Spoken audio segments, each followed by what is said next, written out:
What is there like? There's one book that I think will always stand out with me because I lost some friends over reading it. When I lived in Southern California.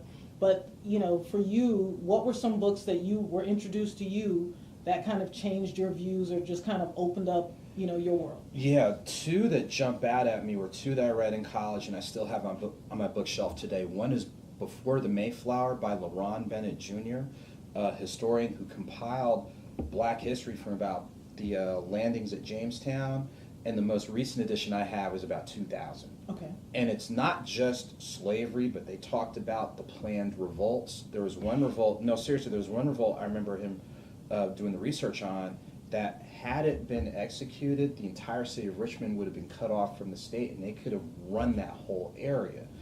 So it's not only talking about that, but some of the facts that, during Reconstruction, you had some of your first black congressmen. Right. A lot of people don't realize that. And some of those congressmen are from the South. Right.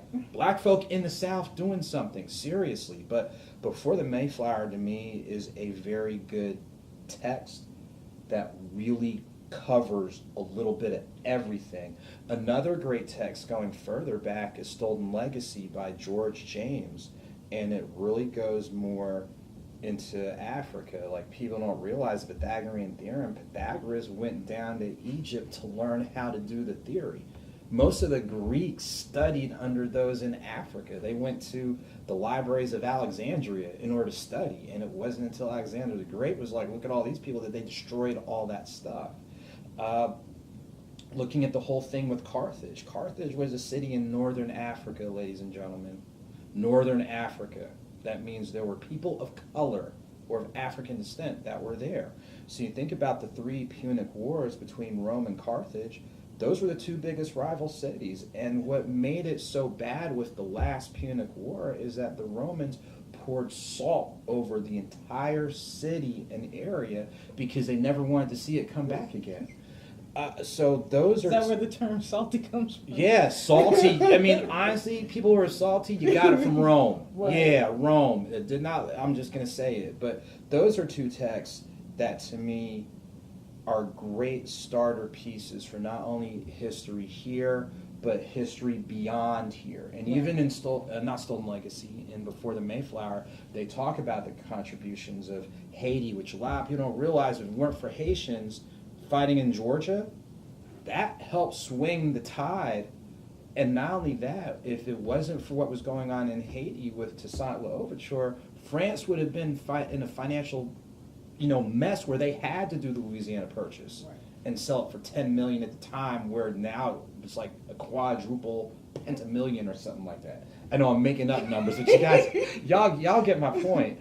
But those are two books that I definitely love and definitely encourage to get you guys started. Now, what I know you read a lot, and I know you had mentioned that there's a book club that you belong to. Yeah. Oh gosh, yeah. It's so funny. One of the book clubs that I've actually ordered some material from is a Kweli Club, and it's the book club that's started by the artist Talib Kweli. Many people are familiar with him and his work with Mos Def under Black Star, and especially with what happened in Ferguson with the Michael Brown case. He was one of the more outspoken people and was right there with, boots on the ground, basically.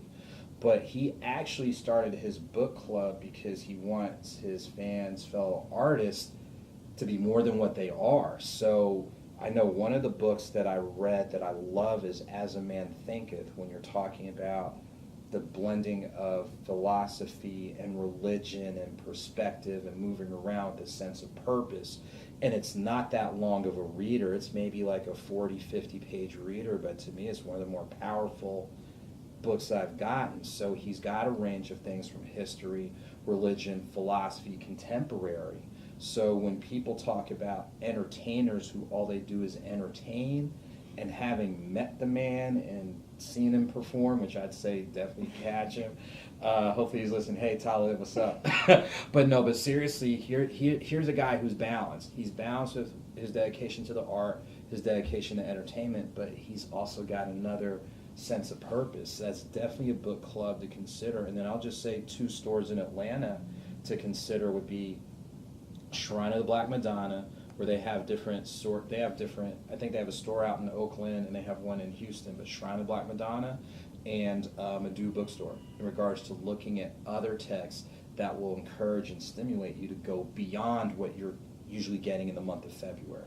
Awesome. So if you're here in the Atlanta area, definitely check out those bookstores, and then check out Talib Kweli's book. Yeah, Kweli Club. Yeah. Kweli's Club. KWELICLUB.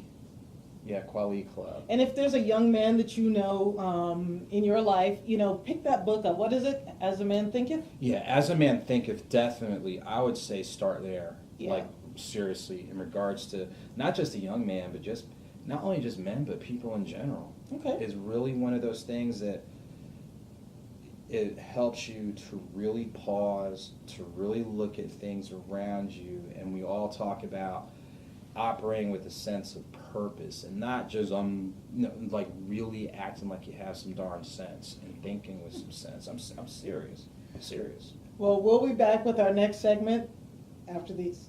Well, we would say after these messages, but we don't have any sponsors yet. Not yet, but it's coming soon. You watch.